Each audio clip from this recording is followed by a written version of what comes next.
নমস্কার, শুভ দুপুর বন্ধুরা। আমার মেয়ের শরীরটা খুব একটা ভালো যাচ্ছে না, তাই তার জন্য আজকে বানালাম চিকেন স্টু এবং সেই রেসিপিটা আমি আপনাদের সঙ্গেও শেয়ার করলাম। খানিকটা প্রথমে মাংস নিয়ে নিয়েছি, ধুয়ে পরিষ্কার করে রেখে দিয়েছি।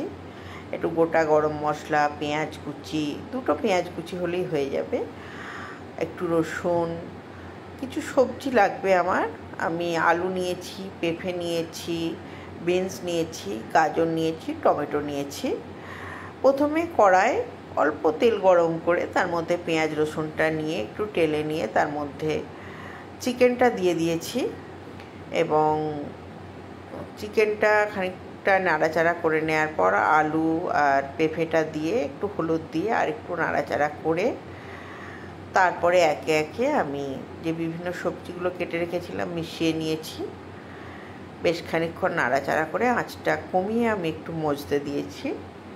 মজে এলে আমার একদিকে গরম জল করা ছিল, সেটা দিয়ে টকবক করে ফুটতে দিয়েছি।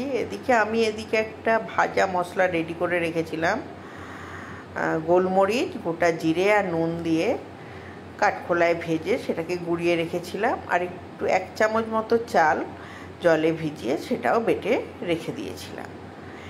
এরপর গরম জল ওই মাংসটার মধ্যে দিয়ে টকবক করে ফুটে এলে নামাবার আগের মুহূর্তে ঠিক ওই গুঁড়ো মশলাটা, ভাজা মশলাটা এবং চাল বাটাটা দিয়ে একটুখানি ফুটিয়ে নিয়ে আমি নাড়াচাড়া করে নাপিয়ে নিয়েছি। অসাধারণ খেতে হয়েছিল বন্ধুরা, খুব ভালো লাগবে। চাল বাটাটা এই কারণেই দেয়া, ঝোলটা তো খুব পাতলা হয়, চাল বাটাটা একটু দিলে ঝোলটা একটু গাঢ় হবে, দেখতেও সুন্দর লাগবে, খেতেও সুস্বাদু হবে। অসাধারণ স্বাদ হয়েছিল। আপনারা যদি করে দেখেন আমাকে জানাবেন আপনাদের কেমন লেগেছে। নমস্কার, ভালো থাকবেন।